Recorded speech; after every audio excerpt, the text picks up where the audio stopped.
what have we got on tonight? Oh, Super Show. Old Woman Croft is back, JB. She is on a rampage. And young Darcy Parish is in the firing line. What about the Blues who've won 4 in a row? We cross out to old Carlton Town, catch up with their skipper, Mark Murphy, and the champ, Bryce Gibbs. And the boys will be setting them out for that world record golfing attempt with the help of the Saints. Do they make it into the record books? We'll find out tonight.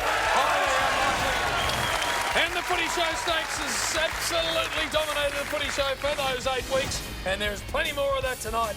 So you've got lots to look forward to, not only here in the Melbourne studios, but right around Australia. Now, show's no good without the paddle, Beck. Nope. And this man has been sensational this year. The captain of the Essendon Footy Club. Put your hands together for the champ, Brendan Goddard on the Footy Show.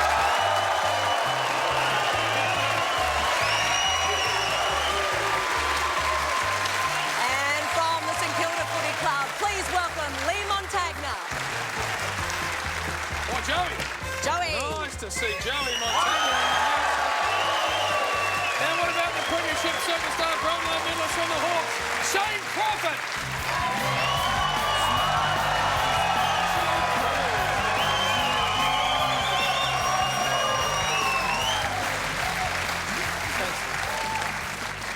Been out on assignment, Shane, so we haven't seen you for a couple of weeks. Nice to see you back. No, I've just been at home. Have you? Yes. Hey, this man spends a lot of his time at home, but we love him.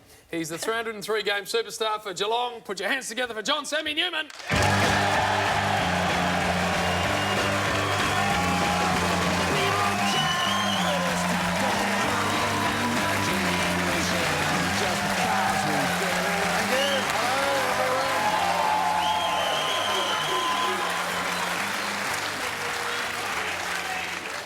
Let me Now, say Foss, sit down. No, you're not saying anything. Sit down, please. There's something we need to discuss with you. Oh. Park yourself down. Most people who live in suburban Melbourne receive one of these. It's an unbelievable publication, the Weekly Review. And inside this one, Peter Wilmoth, Shane, who is an unbelievably good journalist in this town, has put together a very nice piece involving some of the real A-listers as to the secret about the city they love, which is Melbourne. Are you on there, Jim? No. Okay. Within this publication, it has my Melbourne secret, Sam Newman, the butterfly house at the Melbourne Zoo. Oh. you flog. I read here... Why is that funny? Well, Whenever I wish to extricate myself from the madding crowd, I invariably head to the butterfly enclosure in the grounds of the Royal Melbourne Zoological Gardens, says the Footy Show's controversial panellist. I would argue, in fact, I'm not going to argue, I'm going to put it to you, that the only time you've ever been in the butterfly house at the Melbourne Zoo was when that photo was taken. Well, Jim, I hate to disappoint you. I don't know if you should have checked with me before you went off on a tangent, but I am a regular. Did you read why I go there? Yeah, I'll just keep going. But standing among these harlequined beauties of nature, I drift into the surreal world that is their aimless and confused life, pretending they're important but oblivious to the fact that they're not. It reminds me of most of the people I come across. The butterflies are not sure who I am or why I'm there, so they completely ignore me, which is in itself bliss. That is, mate, when I get fed up with imbeciles like him down there and people who give me the brace and bits, I wandered out. Sometimes they open it after hours. Really? And I go and sit there in the middle of the morning, 3 a.m. for the monarch. Have you ever seen the monarch in full flight? The monarch butterfly. Is that your The favourite Norwegian species? blue. The giant Amazon. You know they start off as caterpillars. Really You off could have been Yes, a butterfly once. They start off as caterpillars and evolve into these magnificent... I go there a lot. When you head out there, the lion enclosure wouldn't catch your fancy, or the elephants, or something remotely interesting? Well, the butterflies are just gentle, fluttering things, Are they? and they don't disturb you.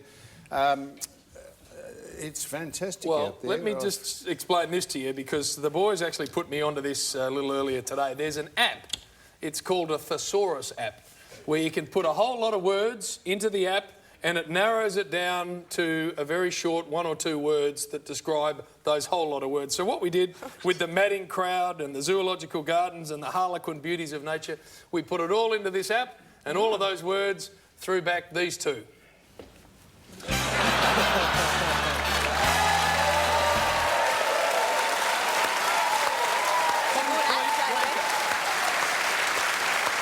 Actually, it's not the first time he's been to a zoo, I'll have you I know. thought you guys, that's not the first time I've been called a wanker. Oh, that's true, but I skipped that. That was obvious. Not the first time you've been. Not the first time you've been to a zoo. You went to the Perth Zoo, and that left a massive impression on you. That's it. Well, In 2012, you had paid a visit to the Perth Zoo, and you said there's no animals in it. What do you mean there were no animals in it? in fairness to the Perth Zoo, we got banned from the Perth Zoo after did. that. Oh, really? In fairness to the Perth Zoo, they were in between seasons and they were low on stock. Were they? No, they were. They were. They had several rats there and a hamster. And a hamster. But I tell you one thing. This is true. They've got a giant. They've got a giant fiberglass crocodile in a pool. Have they? And I watched Fabulous. a mother and 3 of her kids. They watched the crocodile for 25 minutes, hoping it'd move. And someone came up and said, "It's fiberglass." And the kids burst into. They cried. Did they? So they. It is a very nice place, the Perth Zoo, but not a lot of animals when we were there. Joey, Mid-season. I know you get your copy of the weekly review. When you saw the force at the butterfly enclosure, what were your thoughts? I just can't think Sam can get any weirder, but then he always finds a way to get more and more. Sorry, Sam. What's your favourite favourite butterfly? I just told you, the monarch or the What about the Australian Amazon, butterfly? the turquoise Amazon, What's your favourite Australian butterfly? Oh, you don't the know cabbage moth. I think we've had enough. Have we had enough of butterflies and zoos for the start of the footy show? I think we have. I think we need to get to our first panellist tonight because he's a great friend of the footy show. He's the captain of the Bombers. Please make welcome Brendan Goddard.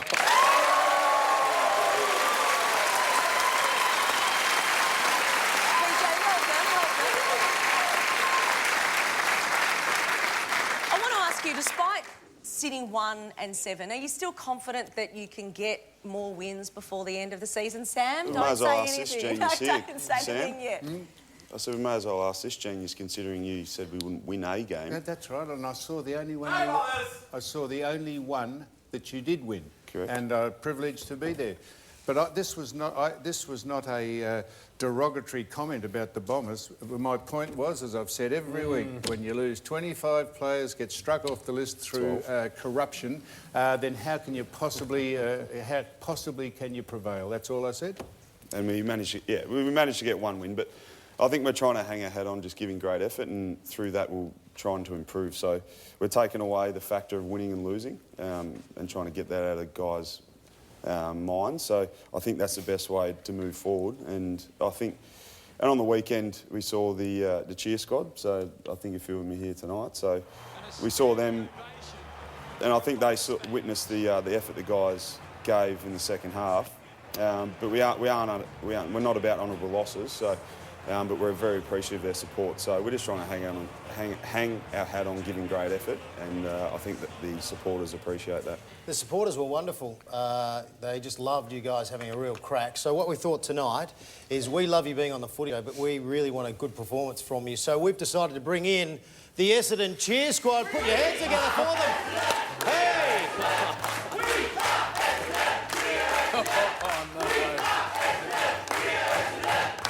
There you go, and that's just in case that you're a bit flat at any stage. We'll go to them, and they will get you up, and they will write every word that you say tonight. So if you say something to them, they might give you some kind of reaction. So They will. Well, I didn't know there was that many of them there, but yeah. So what would you like to say to them? yeah, how you going?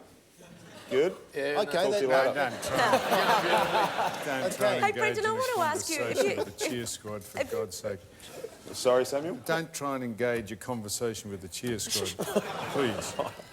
Brendan, I want to ask you, have you spoken to Joe Most of lately? them are literally. I have touched base with Joe. He's gallivanting around New York and overseas. Now, what is he doing in New York? Well, What would he be up to? Because a little birdie told me that he likes his coffee. he enjoys the coffee scene, the cafe scene. Well, he thought it'd be a good idea to go over there, experience New York life, but also get involved in a bit of their culture or the Australian culture in New York and be a barista. So I think he's arguably the highest paid barista in New York at the minute. And he went out of his way to do a barista course. He's making coffee in New York. Mate, for free too, I think. Really? No, I don't think he's. I don't think that's his intention. So he's got to get over there and get a working visa. But he's gone over there with the intention to make coffees. Now, tell us about Nathan Grimer. Played his first game a few weeks ago. And is it true that he wore your boots, which were signed with Brendan Goddard, number 9, and you wrote "Go Bombers" on them as well? How on earth did he end up running out in his first game in your boots, which were signed? What happened to his boots? Try and cut a long story short. He's lost his sponsorships now, old Nani, coming to Essendon and leaving North Melbourne. So I gave him a couple of pairs of boots and they were black, so he got paranoid. The black boots made him look slow.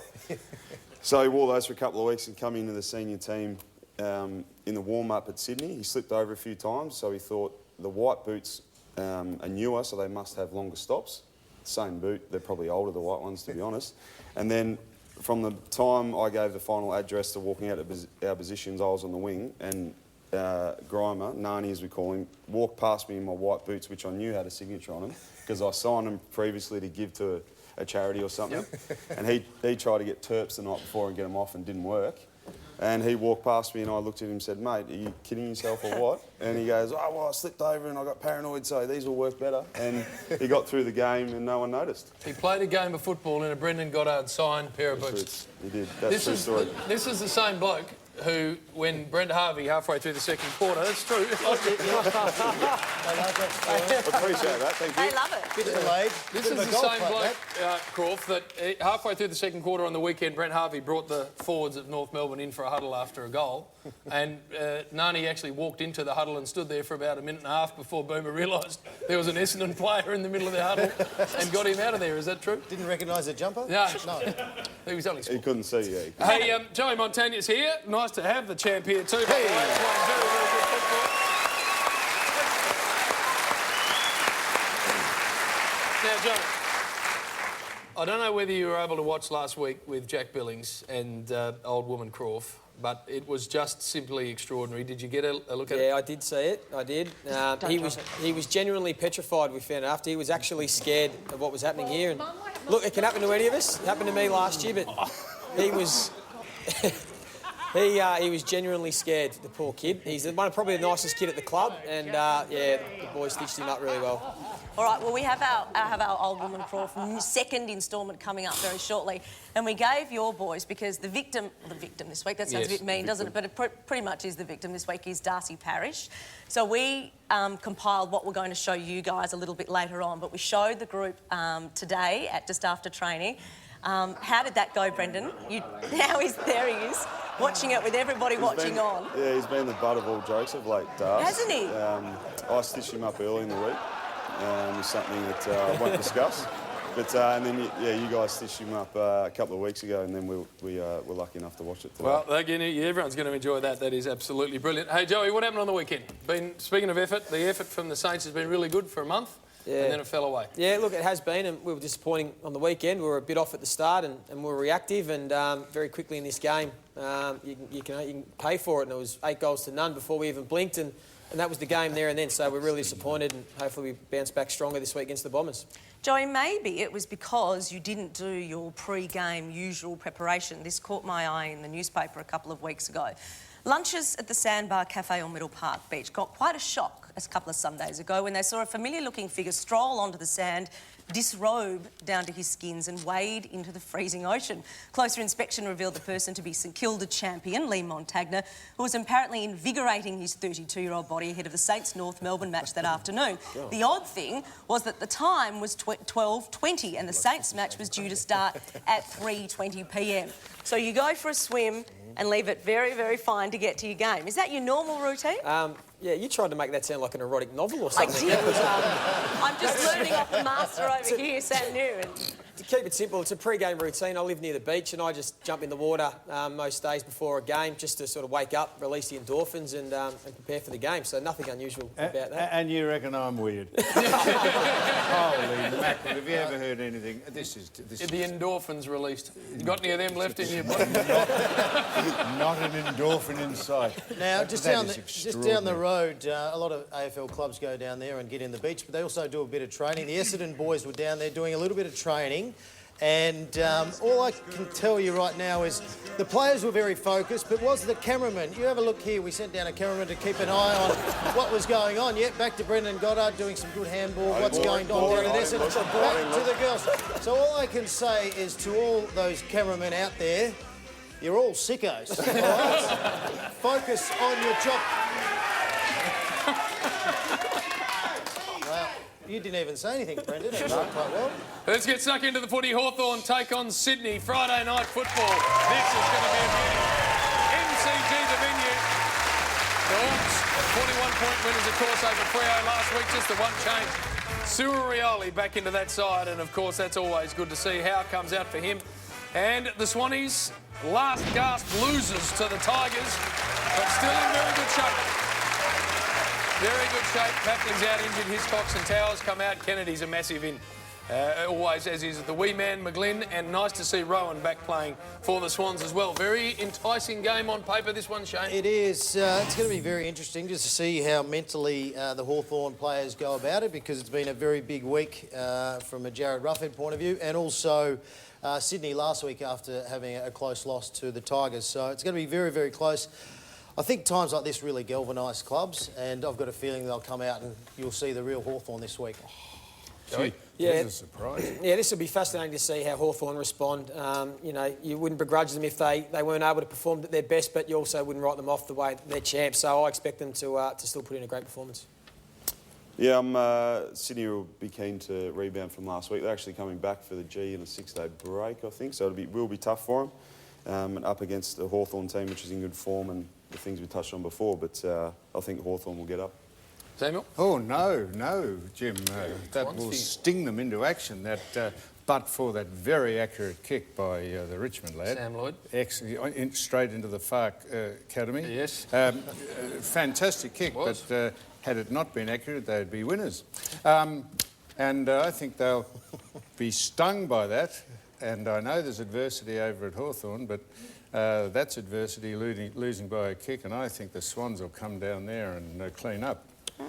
I'm with you, Sam. I am. I reckon the Swans will be pretty angry after losing that match last week, so Swans for me. Hey, Jared Ruffhead is a great friend of ours on this show. He's been a part of the footy show now for a decade or more. He's one of the better people you'll ever meet in football, but it's not just our view. It's pretty much the view of the whole of the AFL community, and lots of AFL players from all around the country and all around the different clubs wanted to send this message to our great friend Jared Ruffhead. Ruffy, on behalf of not only myself but the Melbourne Footy Club and footy community, we're all thinking of you and wish you all the best. I remember many moons ago we did our first footy show together, which we were both very nervous about and didn't really want to say too much, but it was a bit of fun. But yeah, you're one of those guys that everyone loves in the footy community, so everyone's looking forward to seeing you back out there. Ruffy, just wanted to say I'm thinking of you, mate, and after working with you over the last few years, there's many footy obstacles and life challenges that you've overcome. There's no doubt this will be no different. So from myself, my son Ned, the Carlton Footy Club, mate, I'm just wishing you, Sarah, your family and the Hawthorn Football Club all the best. Stay strong, mate. Our thoughts are with you and your family and Sarah at this time. Just like the whole footy world, we hope to see you back on the ground in no time. Good luck, mate. Me, Anna, Louis and Billy, wishing you all the best. And, you know, you're a fighter. Keep on fighting, brother. And we love you, man. You know, little Louis still running around saying, you know, Uncle Ruffy Gunner kicking the footy. So he loves you, man, and misses you. So keep fighting, brother. We love you. On behalf of all the Collingwood Football Club, staff, supporters, members, players, coaches, just want to wish you all the best fight. Much love from our football club to your family, beautiful wife, Sarah. If there's anything you can do, mate, just yell out. We're here to help you. Ruff, just a quick message, mate, to send my love. My prayers are with you, mate. The whole footy world's behind you. You can see by the volume of text messages you probably got, the support through the media outlets, social media, whatever. Mate, larger-than-life character. Love you to bits and wish you all the best, mate. Can't wait to have a beer.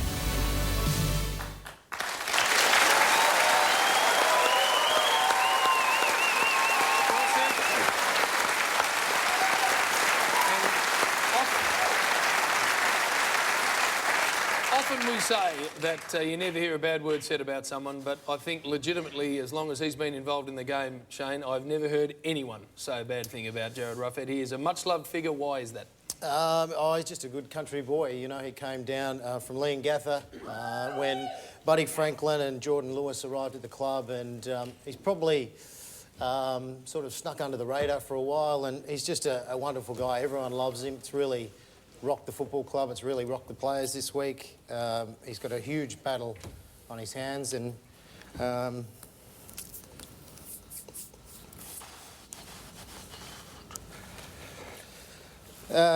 just want to say on behalf of the Footy Show and everyone out there, we just love you, Ruff, and I know it's going to be a bloody tough time.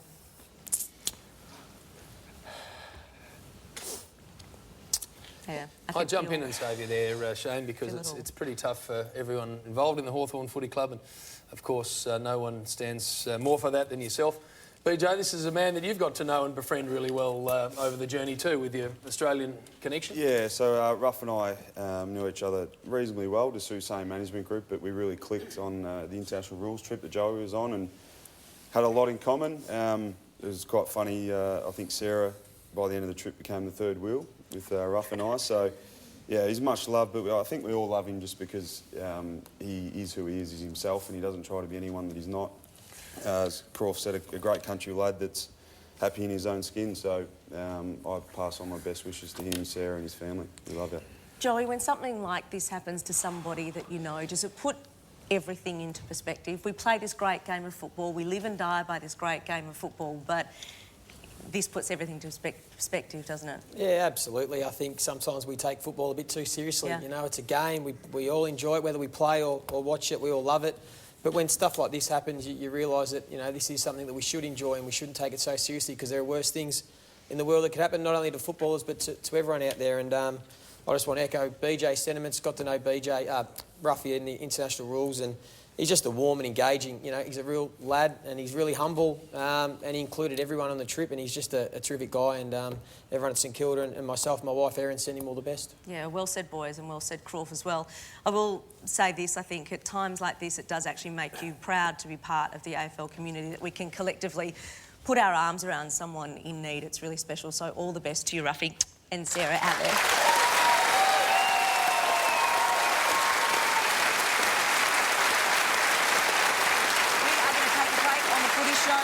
With much more after this. Tonight on the Footy Show, old woman Croft takes out a second victim, young Darcy Parish from the Bombers. Hook, line and stinker. The Blues are on the boil. We cross live to Mark Murphy and Bryce Gibbs to chat about their blistering form. Our own awesome foursome makes a golf world record attempt.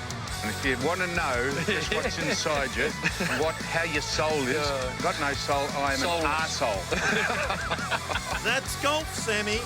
And in no time at all, the mighty Footy Show Stakes will be at the turn and coming straight at you. You'll be kicking yourself if you miss it tonight on the Footy Show. The Footy Show Stakes. In the starters' hands, just waiting on Warney and Bryn Edelson. And Warney's off. Coming a close second is Dami Yim, followed by the Golden Horse, 4 in a row. Stand by your man. Taking a sudden detour is Alan Richardson on Didn't See That Coming.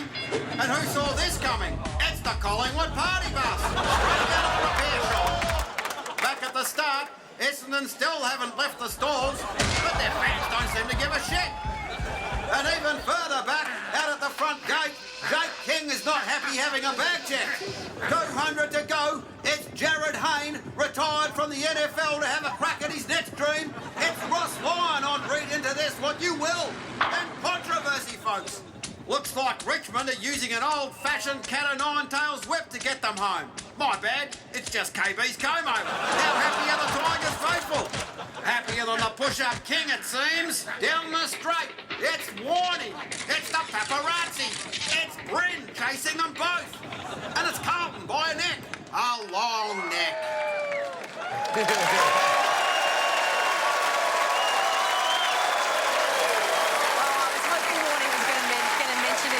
Stakes this week. Now, listen, you don't want to go anywhere because we have the Carlton boys, Bryce Gibbs and Mark Murphy, not far away, and we also have our second instalment of Old Woman Croft, so that is not to be missed. But before that, and you had a birthday last week, Jimmy Bob. Did. Yes. About another very, very salubrious man's birthday, Kojak, we call him affectionately because he's going bald as you look at him. Mate, we've got a gift voucher for Advanced Hair Studios.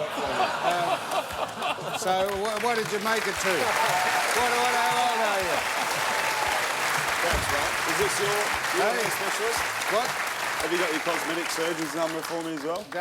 Don't try one up me, don't forget. No, I've got something for you, Sam. But it is rushing back, mate. You're trying to fluff it up. Rushing back?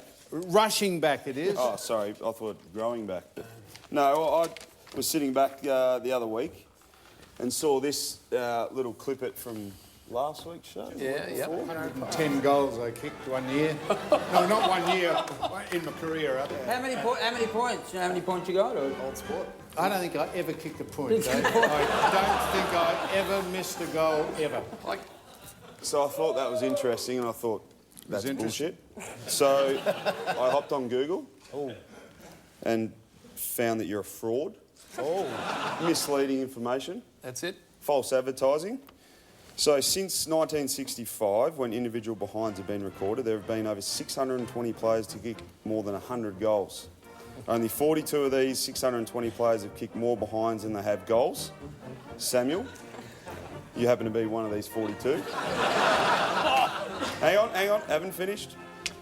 You've kicked 110 goals and 129 behinds with a kicking accuracy of 46%. So there's only 6 other players that are worse than you in the whole history of the AFL.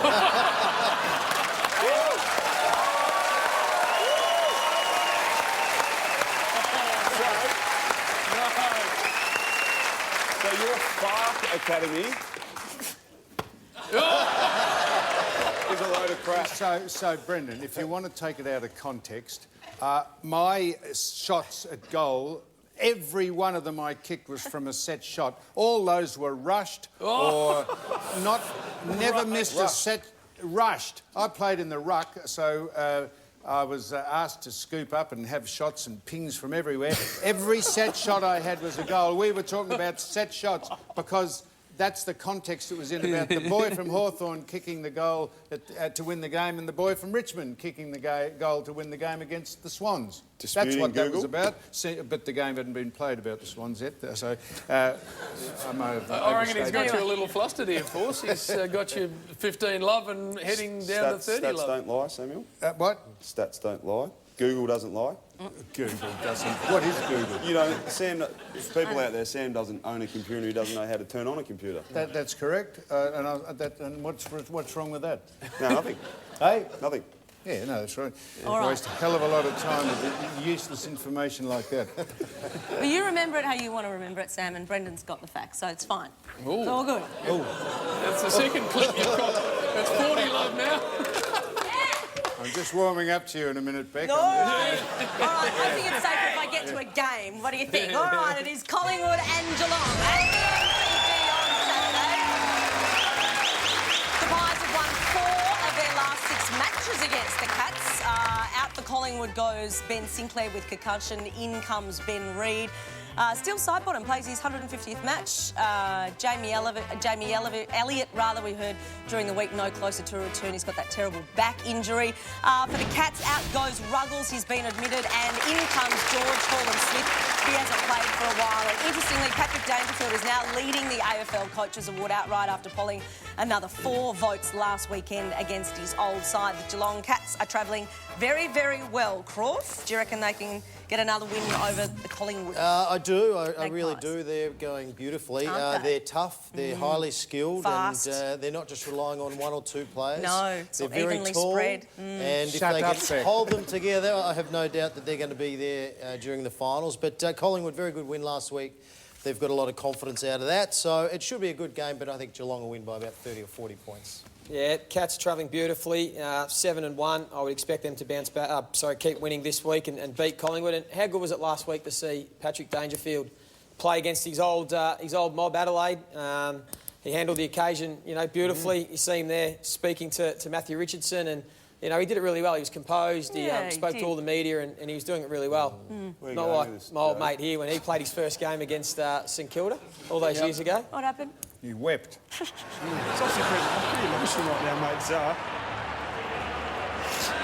Mate, it's tough coming up against your old side. You've been in 10 years. Mate, it's tough coming up against your old side. I know that, mate.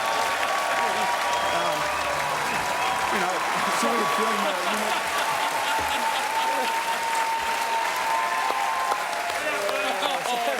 Sorry, Beach. Oh, come on. How'd you like to... How'd you like to have him in the trenches when the game gets tough?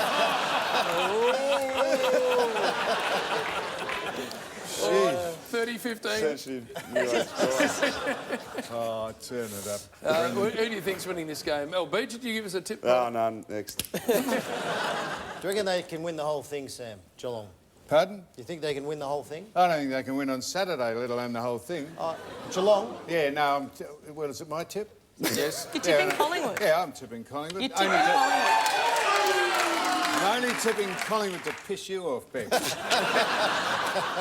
Because you're going to say, oh, no, the Cats are up and about, and Dangerfield's great, and we're all going fantastic, and I'm the #1 ticket holder, and I'm fantastic, and look at me. Hello. Bit of a cold front. No, mate. You're just filthy. We were going well for about the... How long have I been on the show? 6 weeks? No, 6 weeks. I thought it would be about 6 weeks and then... Keep the books open, Beck. There's a bit of history there, Alex. She knocked you back one day, Sam. What's that? Give me the cold shoulder. Did she knock you back? Did she knock me back? Yeah. Well, I haven't put the hard word on her yet. But I've got a feeling I know what the answer will be. Jim, She'll knock you back in advance. I think it's okay to break down over a bereavement or the death of a loved one or maybe even something that's close to you. Yep. But God Almighty, playing in another side, your first game against your opposition side that you... I mean, honestly and truly... come on, Beck, I can understand that. This, a lot of love. What? It's part of your life. 46%. Hey? Beck, did we get a tip? No, but you know what my tip is, and I'm getting in trouble from Sam, so I'm not allowed to say it. So maybe we should get some suggestions from all the wonderful viewers at home about the FARC Academy. We need to change the name. So maybe they can... Why? Because you can't kick. Shane, I've not been to the moon, but I know it's there. I know how to kick. I'm not very good at it. I'm very good at it. A set shot. 46%. Set shot, Shane. Yeah, 46%. Righto. Okay. We've established that. We have. All right. Now, I just want to go from football to netball just for a moment because there was some very, very big news for Pies supporters today. There is going to be a second Collingwood team in town as of next year. It was announced today down at Hisense. I was down there this morning. Collingwood will be fielding a team in the brand new National Netball League competition, so they'll be sharing those amazing facilities down there at the Glass House. Now, we've got 2 other new franchises joining this new 8-team competition. There'll be GWS and the Melbourne Storm. Currently, there's only 5 in the ANZ Championship. Nine and Telstra will be the home for domestic and international netball for the 5 years. Now, this is a landmark deal for the sport that will significantly increase the exposure of netball on free-to-air TV, provide higher salaries for players, which is fantastic news, higher distributions for the clubs and better sponsorship opportunities. So, boys, this is one of the biggest deals for women's sport in the world that was announced today. Which is absolutely fantastic for netball, sport, and we know certainly at grassroots level how intrinsically linked netball and footy are. So it's not great. the Collingwood players swapping over? No, they're not putting on skirts. No, separate team. Okay. It is an unbelievable thing, Beck, and It is don't worry, terrific. every single sport wants to be broadcast by a wide world of sport. Don't worry about Absolutely. that for a second in high def. So for netball, that is absolutely brilliant, and we can't wait to have So it there's as going to part be of what we do. back-to-back live games and streaming games, so it's going to be absolutely fabulous for those Brilliant. netball fans out there. Beck. And it is a great sport to watch on TV. Yes, All Sam? things being equal, Beck. Yep, it's a great sport, Sam. All things being equal, that you weren't married, and I We're wasn't. back to this. I thought we were talking about netball. No, I'd like to just know where we stand. All things being equal, that No. you weren't married, No. and I wasn't myself or who I am. So you were a completely different If person. I was a completely different If person, you're a completely different person. and you'd Googled me, or what's that other thing that you do? Wikipedia, Wikipedia. Go on the World Wide Web. And you got to call with any chance at all? If you were a completely different person, there's a lot of hypotheticals in this scenario. We'll Well, answer it hypothetically. What do you bring to the table? Shut up, Shane. What do you think, Beck? Any chance If at I all? wasn't married and you were a completely different person, would I go out with you? Yeah. Yes, maybe. Thank you. That's all. Beck, Thank you. don't say I'll take that as a yes. And you're a little bit younger. Younger. What do you think I couldn't do that anyone else you've been out with, as far as youngness, young youth? We don't have anywhere near Manners. enough time Turn to it up, Dale. get I that got list more done. manners than you've had hot breakfast. What's it? What is it? Be It's a gentleman. Yeah, do Can't you even know put your me? own socks on these days. Oh, fantastic gentleman. Jumping in force Oh, only sorry. because these two gentlemen have waited long enough and we need to get out to them because they need to depart from Carlton, which, by the way, is a club that have won their last 4 games. They are out of the 8 by percentage. This is one of the great stories of season 2016 and it's on the back of their really, really good players. Let's get out to Carlton and join their skipper, Mark Murphy, who's a star, and Bryce Gibbs, who's also a star. Boys, welcome. Now, 4 in a row. Justified applause. 4 in a row. Big clash against North Melbourne on Saturday night at Etihad. Murph, let me start with you. As soon as you put the helmet on, you've dominated. Yeah, it's been a good 4 weeks, so chucked the helmet on against Fremantle and haven't lost since, so it's been a good omen so far. And Gibbsy, best form of your life too, so you're both flying. Yeah, it's nice to be playing my part and getting a few touches, so it has been a good 4 weeks, but that's all it is, and we get another chance to take on North Melbourne this week. Mark, I want to talk specifically about your coach because he seems to have reinvigorated this club from what was a pretty mediocre club last year. You had 4 wins last year and you've already had 4 wins this season. What does Bolts do differently? He seems to be focusing on the mind, getting the mind right to play good football. Would you agree? And how's he doing that? Yeah, you're right, Beck. He's put a lot of time into the way the boys think about their football, getting to know them off the field as well, which is really important. So it gives you that chance to have good conversations about your football and be really demanding on guys as well. So yeah, he's been fantastic since coming across. Felt like I've been underneath him for 2 or 3 years at the moment. So everything's going really well at the moment. G'day, boys. Hey, Gibbsy, I want to know, what is it that's reinvigorated you senior players this year? You're all playing so well, yourself, Murph, Ed Curnow, a few of the older guys. What is it about the club this year that's reinvigorated you all?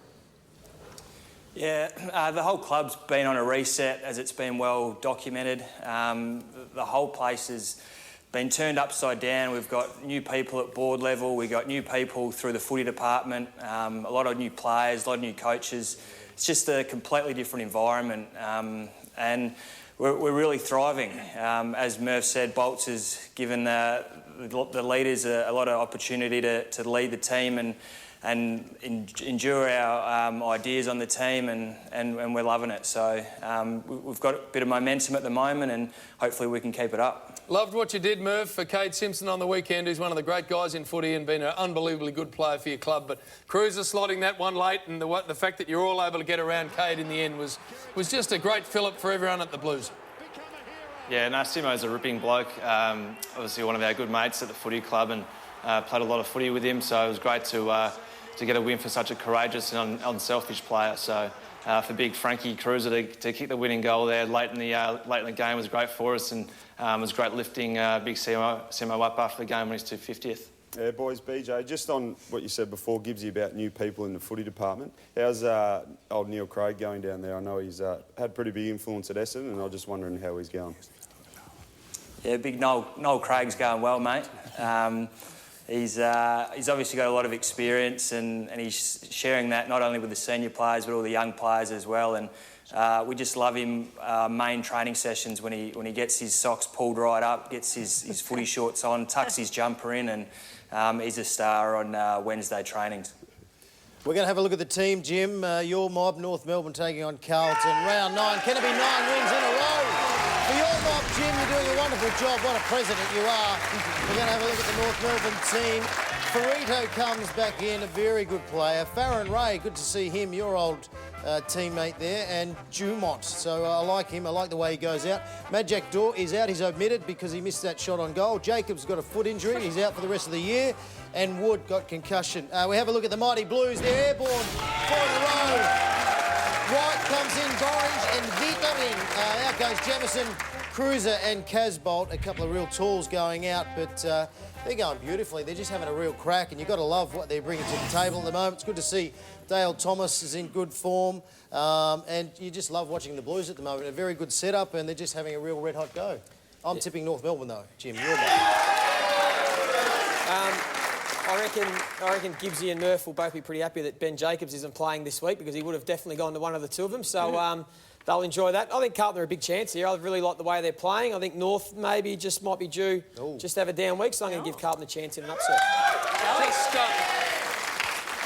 Just on Benny Jacobs, got a little crack in a bone in his foot. I think he's seeing the specialist tomorrow, and highly unlikely to miss the rest of the season, Shane. He'll miss footy, but not the rest of the year. You sure about that? Highly unlikely. Well, you're never sure. I heard it on the radio, and they said he's out for the rest of the year. You heard it on the radio, did you? Yeah, I did. Yeah, right. Beach? I tend to agree with Joey. I think North have been up for a long time now, and we know as players it's hard to stay up for a long periods of time, so I think Carlton will get their 5th win in a row. That's true. Force?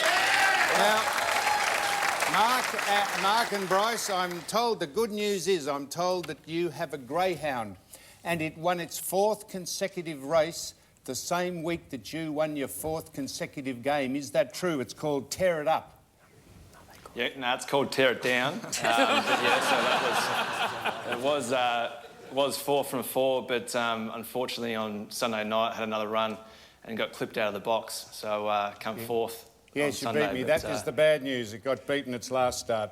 Sorry about that, Sammy. No, I'm glad you've confirmed that. And as a result of that particular parallel, I don't think that they'll beat the Kangaroos. Bryce, I just wanted to ask you, because you've won 4 in a row and hopefully you're going for 5, have you had to reassess your goals internally about what your expectations are looking towards finals and the end of the year? Oh, no, not really, Beck. We've just been basing our games on pressure around the footy and trying to win the ball. We've done that the last 4 weeks, and we've been getting the results off the back of that. So as long as we can keep that pressure up and keep winning the footy, we'll give ourselves every chance, and that old cliche will just keep taking 1 week at a time. Oh, no. Excuse me, guys. What on earth is he doing there? It's not 4 in a row. It's the 4-peat. It's a 4-peat. It's unbelievable. Prime Minister since starting last one 4 in a row. It was magnificent. Why have you got a helmet on? I've got a helmet on because we're keeping a lid on it, and I'm keeping the same lid that Mark Murphy keeps on. He hasn't lost in this helmet, so I've got it on. He's an inspirational captain. Have a look at him. Yes, but Gibbsy's great too, and I've got a bit for him as well. Have a look at that, yeah? You see that? Yeah, it's the man bun. It's all business out the front and it's party at the back, so very exciting. Before I can go, I'm in Bryce Gibbs' house, guys, and you don't believe it, but have a look over here. Have a look over here. Brendan Bolton was here for dinner.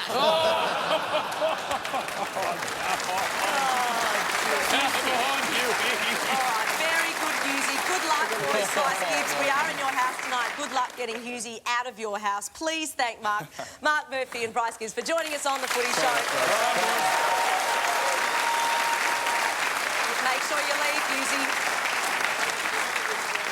North Melbourne are airborne, 8 in a row. Jim, you are on fire, and it's all because of you. No, it isn't. So much so that there's an oval that has... Oh, look, there you go. You got the strut. What a real flog. Anyway, you're doing a wonderful job. They've actually named an oval after you. There it is there, the James Bradshaw. Oh, hang on. That's nice. It's meant to be Brayshaw. Oh, they spelled your name wrong. Can you are- believe that? No, that's true. Oh, no. Look at that. How do you feel about that, Jim? I feel really good. You got anything to say about that, Jim? No. You are an idiot. That's all I'm going to say. That's to you. true. They named the That is oval not after you true. because your influence down there at North Melbourne has been paramount. Huge. Well done. Fame or infamy seems to be spreading because young Beck here. What? Young Beck has had a pavilion named after her. Really? And here it is. Yeah, here it is. Here, this is. It's the Rebecca No Rules Madden Pavilion. This is as a result of being asked last week as far as sexual relations go. Yes. I made a mistake. What is this limit? She said, nothing's the limit. Anything goes. The sky is the limit. So, I walked into that and I was... you walked into it, Yeah. all right. And they've named a pavilion after you. All right, that's very good news. Thanks, Sammy. Yeah. Why that pavilion? Is there anything? No? Okay. No, pavilion, that's a structure where people sit to watch sporting events, Shane. It's not a trick word or anything like that. I was thinking of Pavlova. Anyway, it doesn't matter. Okay, this is getting too weird. We're going to take a break. We've got Sam's mailbag coming up very shortly, and also Damien Barrett is joining us on the Footy Show.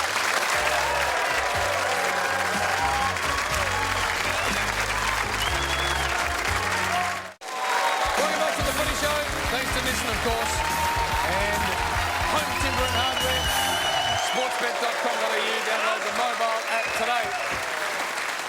Speaking of Home Timber and Hardware and our great friends there, of course, everyone in tonight's audience will go home with this tradie grade cat clothing bag. And Shane, you've got it over there. Yes, I have. Make sure you check out the Home Timber and Hardware catalogue for great deals on tradie grade cat workwear, by the way, including the stretch cat machine pants made to move, and the caps and the stubby holder and the socks, and you got it all there. For all the gear you need to keep you warm this winter, get down to Home Timber and Hardware. Go where the tradies go. Well done with that. Now,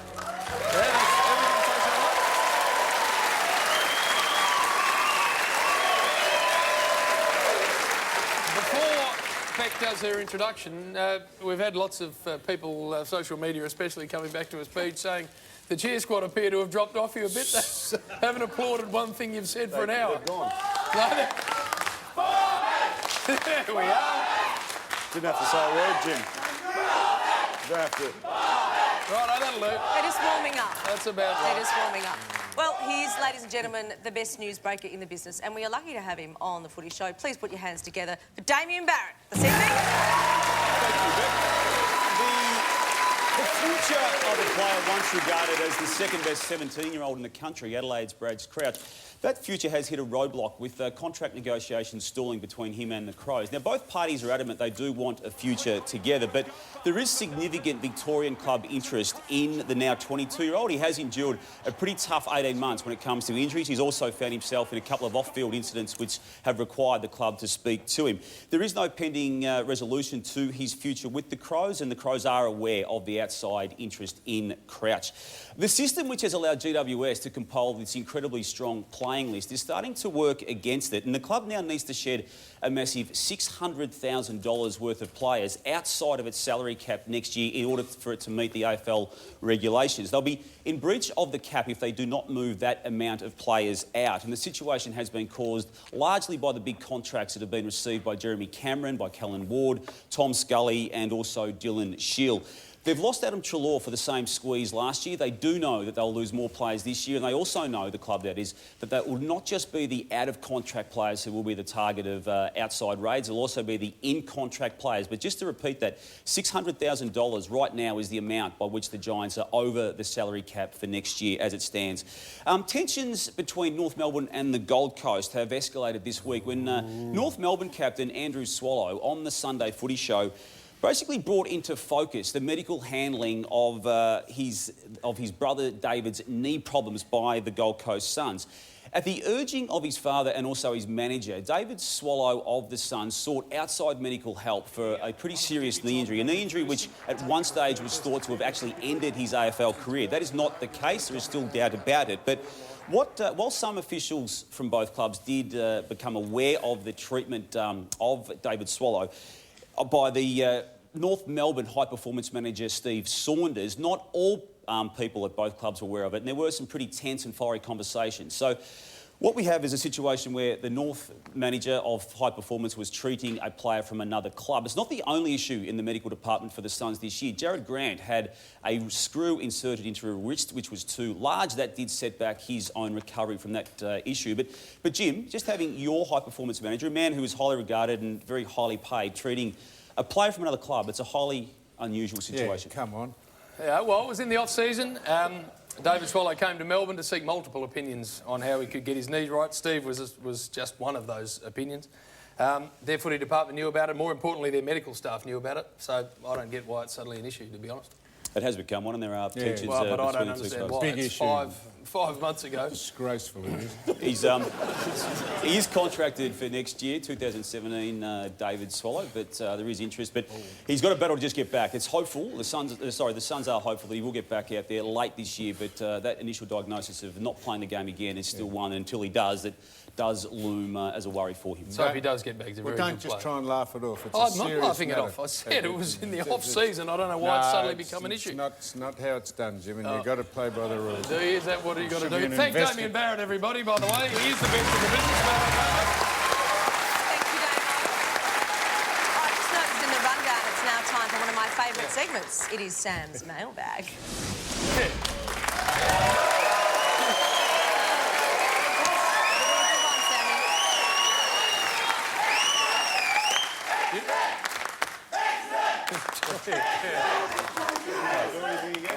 You just worry about getting this bit right, old timer. You remember Eddie Maguire hosted the national IQ test? I do. Surely the AFL cheer squads could have another series. That'd be an interesting winner out of that. Oh, come on. If they had the national IQ test between the AFL cheer squads. First one to answer a question wins. Betty of Ararat. Yep. Sam, my grandson showed me this. Said it was for you. This is Life's a Water Slide where you die at the end. Betty, I'd like to think this is your grandson.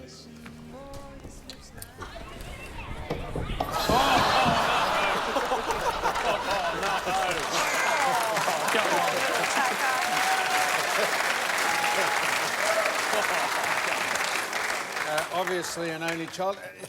Could I just say, Really? when I was playing, you used to get, like all these boys, they get requests from kids. I got one from a boy who was obviously an only child because he said, could I send him an autographed photo and then could I send him a sister? And I wrote back, I said, if you send me your mother, I probably could.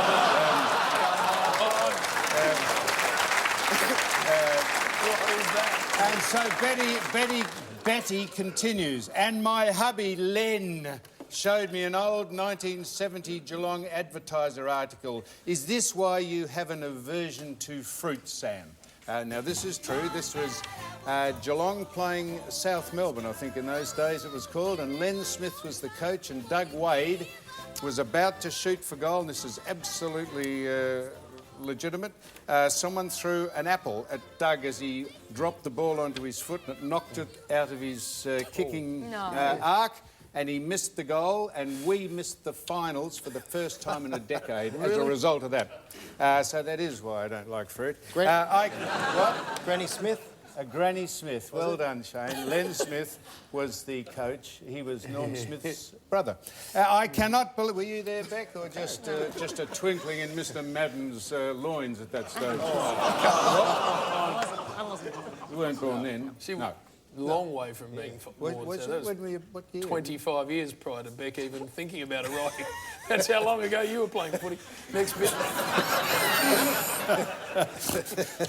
I cannot believe an apple thrown from the crowd hit the ball as Doug Wade went for a goal, knocking it off his boot, and your beloved. I just said that. Now, whilst on fruit, the chief, you know, our great friend from Fox Footy, the chief, who I theatrically and in the best spirit call Uganda's national symbol because he looks like a silverback ape. He does. He is. Now, he's been a bit gloomy lately, probably because the mating season hasn't arrived or he hasn't come into what's known as must. Until he saw Trent Cotchin the other day doing this. Oh, no. And listen to the music, and there's the chief. And the chief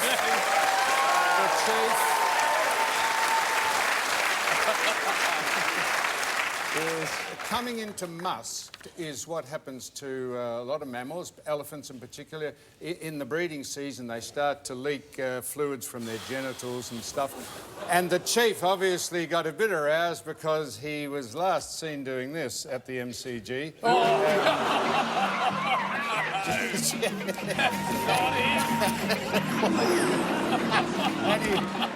And as a result of that, he got escorted for the MCG and other people had to take over the commentary on Triple M. Who was he with? One-legged... a different style? Different style, that's the one-legged style. Yes. What do you call that? Next letter? Letter 2. That's called the troll. From Dane of Melbourne. Sam, I understand this is your segment. That is true, Dane. And it's what I look forward to most. But please, can you direct this question to Beck? Why, says Dane, with her... That's tips? Yep. When she... Why? When she... What? Why when she... Oh, why? When she gives her... That's tips. That is tips. Why, when she gives her tips, does she give the eyebrow lift? Every time. Not a huge issue, says Dane, as it's quite a sexy eyebrow lift. But we have started a drinking game every time she does it. We're normally pissed by about game 6 that you comment on. So, now here's a collection of, when Beck gives tips, here's a collection of her eyebrow lifts, apparently. He's got a substantially better side at home, so I'm going the Lions. Yeah, that's... Road from there, I'm going Melbourne. Yeah. 3 off the trot for Melbourne. Go the D's. Daddy ho, I'm going the Crocs. Isn't that wonderful? Now, I did not know I did that. we're going to keep a track of this and how maggoted Dane gets by the end of tonight. Well, we've got a Beckalizer here. Oh. This is a Beckalizer. So, every time Beck gives a tip, this is a bit pissed. This is maggoted up here, stonkered. So keep an eye on Beck's eyebrows, and I'll give the appropriate recording on the Beckalizer. Now this is from Drake. Yeah. You never realised this is what you signed up for, did you? All of those Walkley Awards you've won. You got your biggest forehead you've ever seen. It's pretty good. It's pretty astute to pick that up. It is. They will have had 8 cans by now. Frank. Drake of Romsey. How'd you get Frank out of Drake and Drake out of... I don't know. Well, the F from Drake of Romsey, it looked like F. Yes. Yeah, it looked like Drake, yeah. Sam, a mate of mine was... Now, I have no idea what this is. You will understand why. A mate of mine was sent a friend request on Facebook. I have no idea what that means. What does that mean? Well, it means that they're asking them to follow you. Whatever that means. And then he says, Drake from Romsey says, should they accept? Maybe you could ask the panel. This is the request. He wants to know Darren Goldspink has friended or requested someone being a friend. Yes, that's it. Do I Drake know what I'm received talking? a friend request from Darren Goldspink. Right. Got him Would you, I don't know why I'm asking, I don't even know what I'm asking. Would you accept a friend request, He Brendan? wouldn't send me a friend request anyway, so... Joey? No, I wouldn't get a friend request or wouldn't add him. But Croft might. Yeah, I I already would. gave him a few Brownlow votes over the years. Definitely. Yeah, absolutely. Incidentally, you know, last week when we were speaking about that ruck contest, Yeah. I was in getting it. This is absolutely... Tom Hickey and Todd Goldstein. This is absolutely rigid. I was in a coffee shop in Toorak Road, and the bloke said, "You know who's sitting out on the table outside?" And I said, "No." He said, "That is the umpire that played that kick, Matt Stevic." Matt Stevic, yep. Very good umpire, Matt Stevic. When I went out and introduced myself to him, and so he was very... Because he'd got a bit of flack from his fellow umpires because they said they didn't think it was a free kick, and he was very gratified when I said that it was a free kick. Speaking of friends and relations... Story, Sam? What? Good story.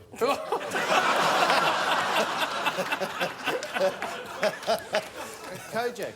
I went out and spoke to him. I spoke to him. Yeah, we got it. Who cares?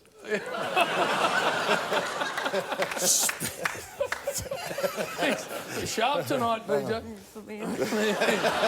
Speaking of friends and relations, this is still Drake. Shit's a long letter, mate. Isn't it what? I have a bet going with a mate. Can you ask Lee Montagna if Jason Holmes is in any way related to Darren Holmes, or John, formerly of the Swans?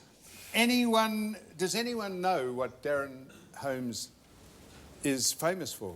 Most famous for? He's famous for this. He's the boy that picked up the pig with plugger number 4 written on it. That's Darren Holmes there, picking up the pig. And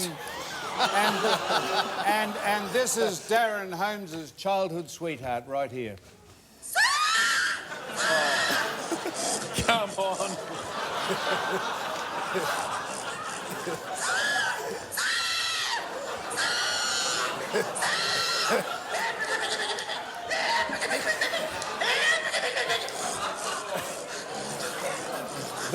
That is. That's a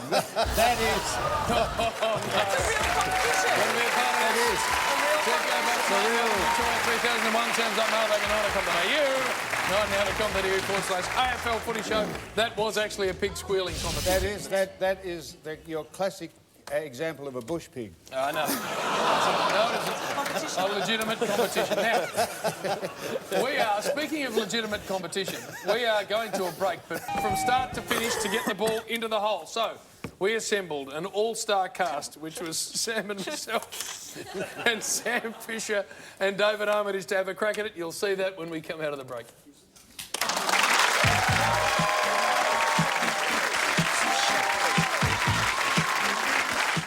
The French European Tour players have recently set the world record for the fastest ball into the hole of a par 5 ever, 34 seconds. So we've decided to have a crack at it, and I got my main men right here with me. Sam Fisher, who nearly played the game for a living, plays off scratch. Hello, Fish. Hello, mate. How are you? David Armitage, who hasn't played golf ever in his life. Hello, Armor.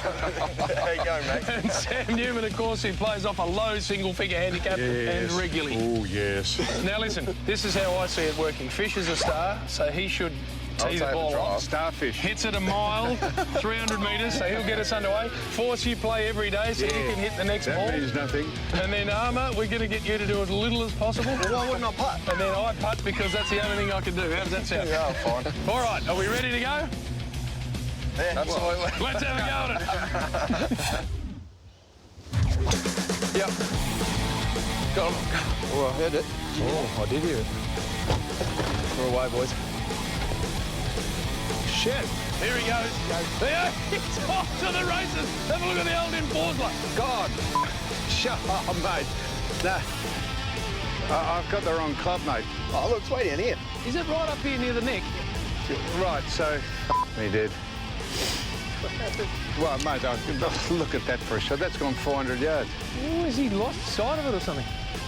It's way down here. What are you doing? I got a 5 on. Look at that's gone 400 yards. hell? Stripe that one, Poss. Mate, me dead. That is an extraordinary hit. Who would ever have thought that we'd be held up by Sam? This is where he hit it. That is a monster. He hit it there. I got that one pretty good. Mate, Good scope here. hit the ball! I've miscalculated Sam's drive by 112 metres. He's got 100 metres in on a 500-metre hole. What the hell's Sam Fisher doing playing football? So if you could do that again, I'll know what club to hit.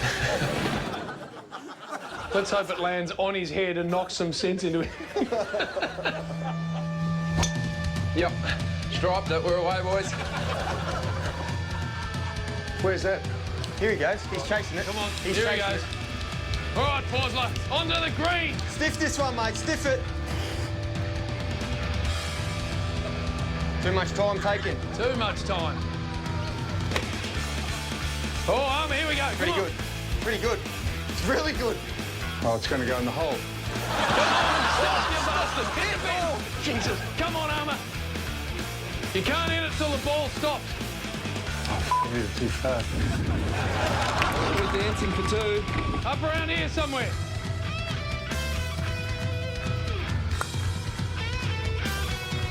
How we looking? Good. Roll on. Where's Fish? This can't work out quick enough. Come on, I can't do much more than that. Yes! That's called a birdie. That's Jesus, that's weak. Hey! He's that filthy, mate. He's going off his head. How weak is that? Look at him, he's still looking at him, swinging his arms around. Just so that... It's just pathetic. There we are, Bogle. Look at him. He is headless. How is that? Look at now he's sitting there. He has thrown every toy out of the cot. Have a look. Oh, Clearly pretty It's a hard. team game, it's a Poss. team game. No, it there. When this cuts up, I want me to be the best shot. I don't give a about you. Yours was by far the worst shot, but That's yet right. you still got it in the hole. Well, you wait till I hit a good shot, but you can three can off. But then you're going to put it in. But you're not good, you're shit at it. Marginally better than shit out.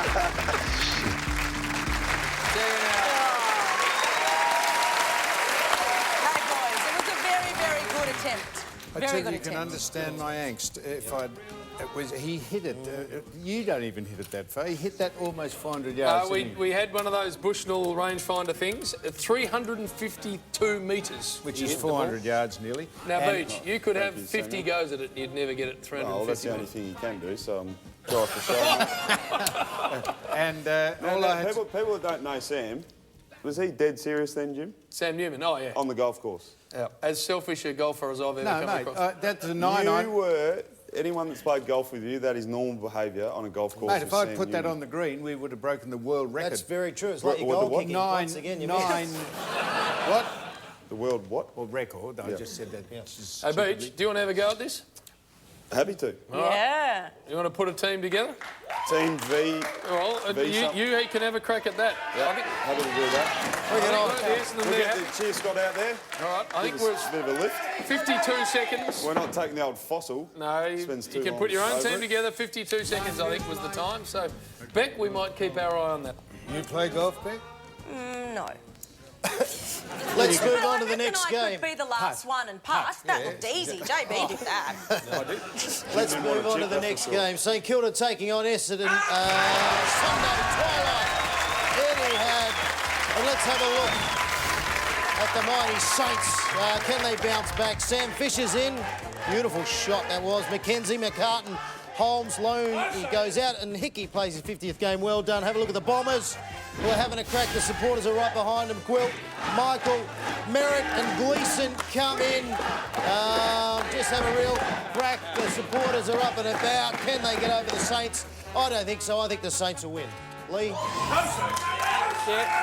Nah, hopefully we bounce back from last week's disappointing performance and we can make BJ cry again, like it is. BJ, I presume you think your own team's going to win this game? No, you couldn't think they're going to win. You wouldn't think that, Sam. No, you wouldn't think they're going to win, would you? Yeah.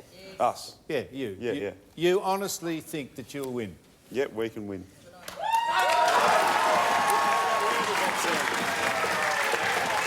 Yourself, Force? Well, I thought they... You heard him? Yep. Wasn't that confident they could win when they only kicked 4 points to half-time, but came home with a wet sail, Jim. But when you lose 25 players through corruption and dishonest... yes. 12 players.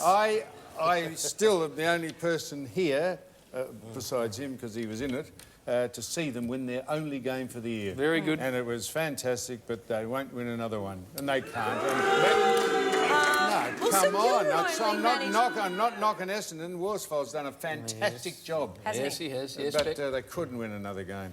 St Kilda only scored 29 points last week, so... St Kilda only scored 29 points last week over in the West. So they're not in great form at the moment, so Essendon might just get up over the line in this one. Joey, old woman Crawf is waiting for us, so we better keep rolling. Yep. So you're going for Essendon? Yes. Bullshit. Settle down, Sam. What? I am. Just giving you... Sorry, Joey. Oh, shit, I forgot. Fossil. Sorry about that. Did she do it? She did, yeah, she did. Joey, keep going. We'll go to the next game. Next game, Sam, Fremantle versus Richmond on Saturday evening at the main stadium. Freo coming off a 49-point loss. We look at some outs. Big outs, Stephen Hill injured. Mzungu and Sutcliffe have been omitted. Some old-timers, Dawson and Pavlich back into the side, and Tommy Sheridan.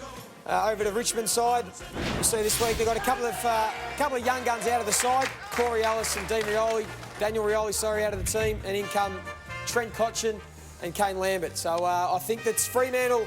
This might be their chance to break their duck. I think back at home, I'm expecting Fremantle to win this one. I'm with the Tigers. I think they're moving the ball a lot faster. Their last two games have been pretty good, and I think they'll win again. Yeah, it's hard to see where Fremantle's first win is coming from. It's weird to say, but I reckon Richmond will ride the wave from last week. Samuel? If Fremantle lose this game, they have officially given up, and there's something going on at that club. They are playing dead. You could not go for 9 games and not win a game, having played in the finals last year. So I'm going for Fremantle because there is something going on over there. Is it over there? Yes. Yes, it is over there. Something's going over there. I'm going to go Freo for the first win of the season. I don't even know. Who would ever have thought that Sam would be infatuated with something as simple as that? We're going to get to a break. Plenty more to come on the Footy Show. Stay with us. Still to come, all hell breaks loose when Darcy Parish from the Bombers meets old woman Crawf. Darcy Parish wonders coming to get you. Our own footy expert Sam and Tell How to Fix Queensland Footy will show some almost footy legends that'll make you want to pull the boots on again. Plus, What the Foss, the segment that leaves everyone scratching their head. Don't scare them away, chompers. Stay with us.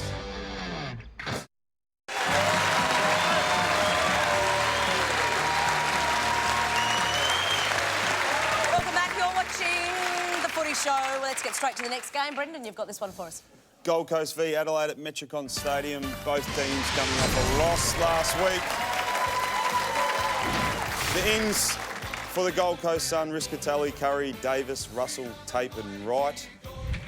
As we look at the lineup there, a couple of experienced players there in Riscatelli. Russell's played a bit of footy and another ruckman in Curry. As we go to the Crows, losing to Geelong last week in what was a close battle up until three-quarter time, but ins Lions and the former captain Van Berlo. Out goes both the Crouch brothers, and I'm going to go with Adelaide. Shane. I'm going to go with Adelaide to win as well. Adelaide is still yet to lose to Gold Coast, so they'll win again. Samuel? Now, I had a rant to do, I know, Good. but the desk's not Another here, week. so about the Gold Coast and Brisbane. We might do it some Another other time. week, yes. And who's playing, Jim? Adelaide and Gold Coast. Right, Adelaide. Adelaide for me. Mars matchups, of course, a big part of what we do on the Footy Show, and we have some big ones for you this week. Jack Gunston and Buddy Franklin for the most goals, of course. Ollie Wines and Luke Shuey, 2 clearance animals there, most clearances. Most disposals, Jack Stephen, very good player, and David Zaharakis. Now, we were going to have most marks with Jared Waite and Matty Cruiser, but because Matty Cruiser ain't playing, we're going to scrap that one for you. But well, he's not the side, so it's pretty tough. It's a bit hard. Hard for him to take a mark when he's not playing. Now, Jared Waite is a star. I get what you're saying, man. MarsMatchups.com.au. Get stuck into that for some of the great prizes in football thing. Boys, I have a question for you. On the weekend, did we see the worst paid deliberate of all time? Paid against Josh Bruce. What on earth was he meant to do there? Boys? Yeah, he was pretty stiff there. That was a pretty ordinary call. Croft, what do you reckon? Yeah, that's a very ordinary call, but it all started... there he goes, it's just a bit of a fumble, that's all it was. Although, does he practice that at training? No, I doubt that very much. It very much started with Joey back in 2011 when they were playing the Lions. The reason this rule came in, Joey running out of defence, he just kicks it to space, but he puts amazing spin on the ball. Look at that. He was able to do Shane Warne like it, still flat about it because it went out and they paid a free kick. And that's where the rule started because that was deliberate, that was a disgrace, and it's all your fault. You reckon Bruce was stiff? That's the biggest kick I've ever done in my life. And seriously. And you were going for the boundary, no doubt, I was having a shot. And I was being deliberate. That was legit. Yeah, so the rule's been around for a while. I think everyone knows you're a bit stiff there. Joey, the next game, please. Stiff. Yes, next game on Saturday afternoon, we're going to have a look at Port Adelaide versus the West Coast Eagles. Port Adelaide are 4-4, West Coast 5-3. Look at the Port Adelaide side, just the one change. Young Archie goes out. Big inclusion, Robbie Gray. Congratulations, he also got engaged during the week, so well done to Robbie Gray. We look at the West Coast Eagles side. They're going in unchanged. Obviously, they played pretty well last week and all in good form. So, yeah, it's going to be a big game, this one. Adelaide Oval, West Coast, can they win on the road? Port Adelaide, not sure. I'm going to go for Port Adelaide here at home. I think they might win. Really? You weren't impressed with West Coast last week? No, West Coast played pretty well, but they're travelling this week. So. Yeah, right. I reckon they've really set themselves this week, West Coast, so I think they'll have their first win on the road for quite some time. Yeah, West Coast as well. Fossey? How would you know they've set themselves? Because they've been losing on the road, so they've been mentally... Every week they'd set themselves. Well, this week they've really set themselves. You just speak. They're only travelling half the way too, so they're going to Adelaide. Quick tip. They'll only get half the score that Port will. Will they? In that case, yeah. Okay, West Coast for me. Old woman Croft took the footy world by storm last week. Next, she heads to Essendon. Stay with us.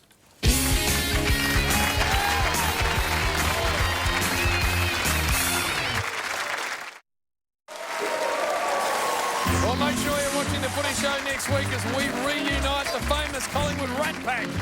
Premiership stars Heath Shaw, Daisy Thomas and Dane Swan will be on the panel to discuss, among other things, their time at the mighty Collingwood Footy Club. And in true Rat Pack style, our man, the old enforcer, has demanded some Sinatra-style microphone time and will sing live on next week's show. Is that true? Dean Martin. Dean Martin? Style, I'll be singing that song. Here's a happy tune. You'll have to croon. They call it Samsung. Yeah, we might wait until next week with that. Yep. So it's been years in the making, but we have got next week the Collingwood Rat Pack on the show. Heath Shaw, Daisy Thomas, Dane Swan, and yes, go the Pies, and also the Force with the microphone. So you've got to watch next week. Can't wait for that. All right, it's distracting me. As promised, it is now time for our Old Woman Croft segment. Now, the victim this week is rising star from the Essendon Footy Club, Darcy Parish. Now, Darcy thought he was turning up to a local production house to record a community service announcement for oral hygiene and looking after your teeth. Now, these types of requests, believe it or not, are pretty standard for an AFL footballer, and alongside his teammate, Adam Cooney, young Darcy would have felt pretty safe. But everyone there, including Coons, the production staff, and one little old lady, are in on the act. What on earth could go wrong? Darcy, Richard. Adam. Adam, nice to meet you. Come on through. Thanks very much for coming in today. What we're going to be doing today, basically, it's targeted at kids. So, and what it's about, we're calling it Denture Adventure. And it's basically about teeth and the importance of looking after your teeth. Wanda, who is also an actor, is going to be... She'll be in the chair for most of this. We want you to get changed, Richard. Some like kind of safari suits for you. So Alison will sort you out. Yeah, you look good. Yeah, might have to take a photo of this for mine.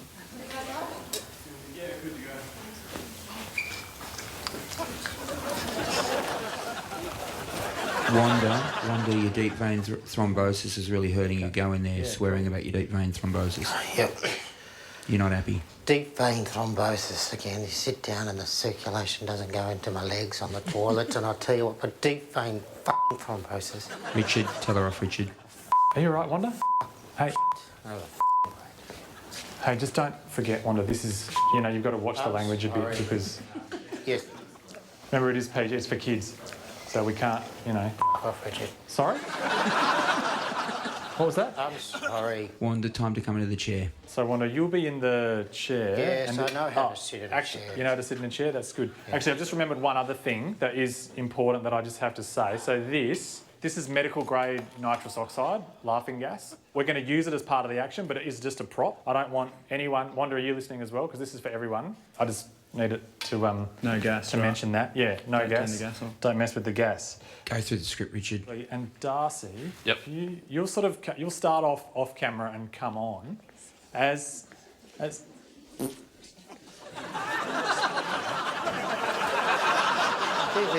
so throbbing. If you'll come forward. Are you all right, Wanda? Tony, can you lift my legs, Tony? So basically, Yeah, DVT. Adam's going to read out the lines. Yeah, just love it. That's relaxing. That's nice. Thank you. You can just cheat yourself, like. Right straight behind. Yeah, a little. Yeah, let me just. Thank you, Tony. I'll look after you later, Tony. So let's just walk it through slow. So you hop out for me, Darcy. All right, that looks good. Yeah, that looked great. All right, so we'll go for rehearsal. Whenever ready? Yep, whenever you're... Oh, let me just check. Yep, frame up. When I say shh, you walk in, yeah? Yep. Ready? Okay. And, yep, whenever you're ready. Shh. He has spotted an elderly primate. He points to her. He has an idea. Let's examine her teeth and see if they're real. Success! She has real teeth. Our adventurer is happy and lets out a victorious howl. Woo! Okay, well, I reckon we should shoot one. Wanda, as far as what you're doing, doing well. just like, you know, a little bit more energy would be good. Or just, yeah, I reckon that'd be my only note for you, just a bit more energy, if possible. I think your directing could lift a bit too. Sound rolling? Yeah, let's do it. Camera set? Okay. Give you energy. Energy and focus. I'll give you energy. Action. Shh. He has spotted an elderly primate. He points to her. He has an idea. Let's examine her teeth and see if they're real. Here he goes, creeping, creeping. He has to be careful. Those old ones. You a nasty neck. No sudden movements now. Success! She has real teeth. Our adventurer is happy and lets out a victorious howl. Yeah! My legs are throbbing. My DVT. Well, can we just do this and then attend to your bloody DVT? Okay, and... Just give me a second. All right. So what we might do is just take a quick 5. I just got to get my phone out of my car. I'll be back as soon as I can. Complain about your legs, Wanda. Your legs are very sore. Yeah, can you grab a leg, please? Thank you. Okay. You want just up?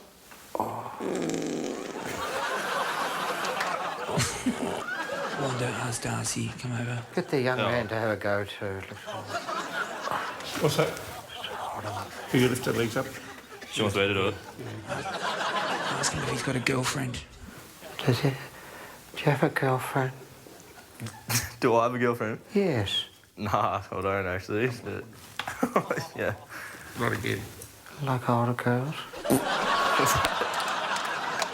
Thank you. You need some gas. Wanda, you need some gas. My DVT. It's really sore. Can you? Oh, no, he said we're not allowed to touch that. Yeah. Oh, no, just a little bit. Gee. Oh. Just turn that one off. Yes, sir. Thank you. Mate, That's enough. Just a bit more. No, a bit more. Darcy. One more. Give me one more. Right, move it. Thank you. Oh, dude. Thank you. Maybe reach over and grab it. No. Might grab that gas. Just a little bit. Right, that's... Right, I'm going to turn it off now. Oh, a bit dizzy. I'm okay. You okay? I'm okay. I've just... My DVT's gone. You're a poo. Come in, Richard, now. Sorry to keep you waiting. What's going on? Nothing. What's the gas doing over there? Wanda just... Wanda did what? She got out of the chair and just grabbed it. Are you serious? She tried to... She couldn't do that. Her legs are... Wanda, it's Darcy's fault. Jesus. I don't think she actually had any. Yeah, it's the young man with the lovely hair. So who... This one. This one? This one. I was over there getting a drink. He gave me a massage. Explain yourself, Darcy. Gas? I didn't get the gas. Did I not I don't think ask? she had any gas. Look, Wanda, please, can we just leave? Let's just leave. Have a look at her. She's obviously affected by it. She's totally affected by it. I'm not going to be able to get any performance out of her. I've got another, 2 of these to shoot. she might spark up a bit, who knows? She might spark up a bit, or she might have a seizure or something. If she's an elderly woman, it's like... I love Caesar. It's not Caesar funny. salad. I love Caesar salad. Richard, go and talk to Darcy one-on-one. All right, let's get on with this. Yeah, I'd really like to know the truth, because it's just like... Darcy gave it to me. Did Darcy Darcy. give Wanda any gas? No, Did you give Wanda any gas? I didn't give Wanda any gas. No, we didn't. Darcy. She was grabbing I'm it pretty herself. sure. Give you 5 minutes. You guys sort it out. I need a second. I'm going to go and get a drink of water or something. Got to keep the gas away from her. You've got to keep the gas away Just from keep her. the gas. All I ask is just keep the gas. Keep the gas away from her. All right. Short of me leaving the room and taking this with me, just leave the gas I'll mind alone. the gas. All right. Okay? I need a second. Well, I'm not in charge. Wanda, what are you doing?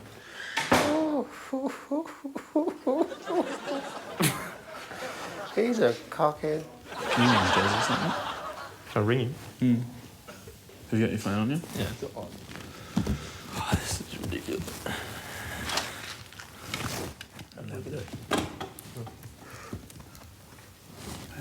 She doesn't have long to go, I don't reckon. Seriously. Look out. Protect that gas. Go stop her. Hey, Wanda. Nah. Just a Nah, we're not allowed to. Just a little bit. Nah, because I'm getting in trouble for this. You're a good boy. Oh my God. It's his fault. Darcy's doing it. Darcy's doing it. Okay, everyone, I'm back. Let's just... What?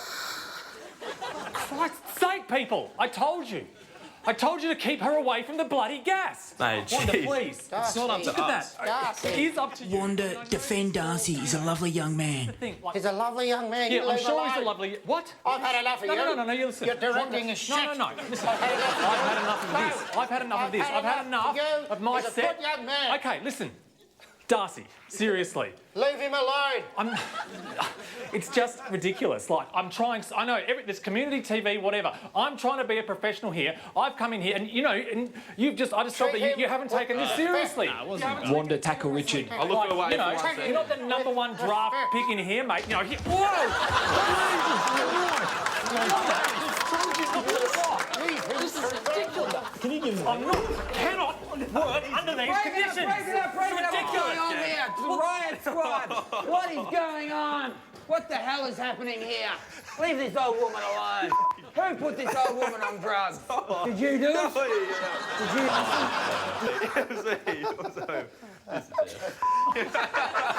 Shane Crawford, Darcy, how are you, mate? I'm good, how are you? Thank you. How you going, Husey? Adam Coon set you up. Coon set You me were up. fantastic. I'm not really a little old lady. Oh, man.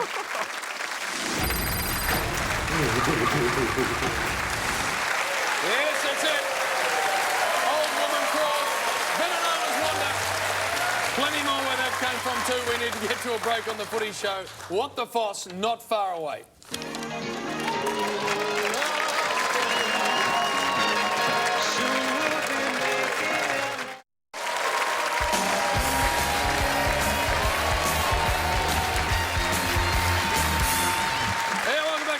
As I mentioned, What the Foss is not too far away. Plenty more footy to get through as well. But our great friends at Sportsbet have been looking after you all year. Place a 5-leg multi on the head-to-head market of any AFL match with Sportsbet. 1 leg fails, they'll give you your cash back up to $50. That's the good folding stuff that we love into your account if 1 leg loses in a 5 or more leg multi. To get involved, download the app today. Please remember to gamble responsibly. BJ. Next game, GWS Giants versus the Western Bulldogs. Spotless Stadium up in Sydney, Showgrounds. Last week, GWS defeated Gold Coast 91 points and Bulldogs having a good win too. And the Inns Green, Tomlinson Reid for the GWS. Great game by Hopper last week, Rising Star nominee, good to see. And the Western Bulldogs, 2 outs, Redpath and Boyd both suspended. And the Inns, Collins, Stevens, Honeychurch, Minson, Yong. Big Minnow back. What's happening in this one, please, Joey? I think this is the match of the round. 2 terrific young teams, number 1 and 2 in the comp for contested ball. I'm going to go GWS just because it's at home. Jane? I'm the same. At home, GWS just. Beach, did we get a tip out of you? GWS just. Forsell? Maybe a preview of the grand final. And a tip? Or Geelong might be in the grand final. Greater West Sydney. GWS for me too. All right, big night coming up for, again, a great friend of ours here at the Nine Network and certainly ours at the Footy Show, and that is, of course, the great Russell Gilbert, Gala for Gilbo, coming up, hosted by another great friend of ours, Mick Malloy, Palais Theatre, Sunday the 17th of July. Have a look at the names.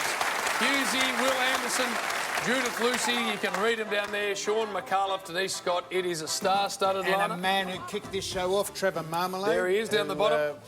Was on this show for a decade. No, he was magnificent. Lawrence Mooney, so it is well worth getting involved in it. May 23, the tickets go on sale. That's a Monday, Ticketmaster, so get stuck into that.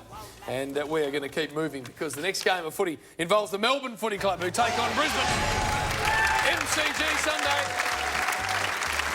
Not the worst against the Bulldogs on the weekend, Melbourne. Jeddah's out suspended. Salem comes out of that side as well. And these are just squads because it's a Sunday game. And you can see the players that come back in for the Demons. They play against the Lions, who were absolutely poleaxed by Collingwood. And they have wielded the axe. There are the players that come out. Injured again, Dane Beams, which is not a good thing. And massive ins. Look at that. It's half a team. So they come down and take on the Demons, Shane, at the MCG on Sunday. The D's to win. A very good side, the D's. I reckon they're a chance to make the 8 this year. They really are. They're playing well, playing good team footy and love all the young kids. So the D's to win. Yeah, Brisbane decimated by injury. Melbourne going really well. They should win comfortably. Brisbane will respond, but I think Melbourne will win in a close-ish game. Not sure that Brisbane will respond, so we'll go for Melbourne. Melbourne. I've just about lost my voice now. What about your eyebrows? You lost them? Yeah, I'll just do my eyebrows. Been battling all week with a lurgy, Beck, so you're doing a great job. You're working your way through it. Now, What the Foss is a segment we love. It's coming up next. The crowd asks a question. Sam doesn't know what it is. He answers it as honestly as always. It is must-watch television. That's about 4 minutes away.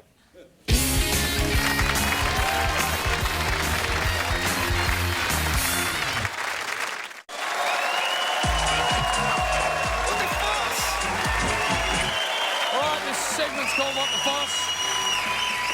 New to our show this year, it's been unbelievably popular, and this is the reason why. The audience, live audience here, all can write on a card the question they've always wanted to ask Sam Newman.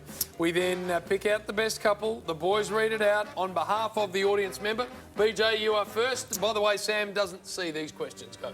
Matthew Young. Where are you, Matty? Matthew Young. There he is. Those are Saints supporter. Right, another red hair. Samuel, have you ever paid for a shag?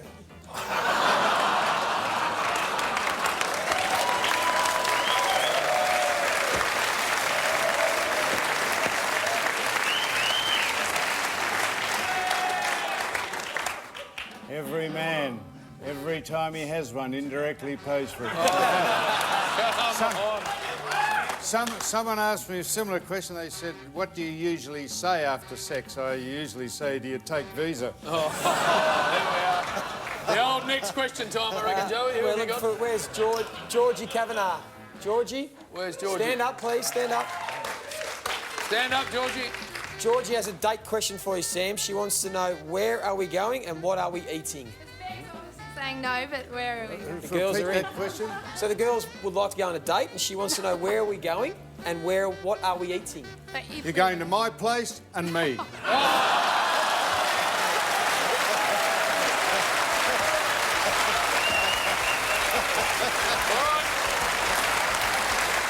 Brendan Goddard, everybody. Been absolutely sensational. Joey Montagna, Croft, brilliantly done. Beck, get some lemon sip into yourself. Morse, nicely done. It's a Rat Pack show next week, so make sure you join us. It's going to be massive. Collingwood everywhere.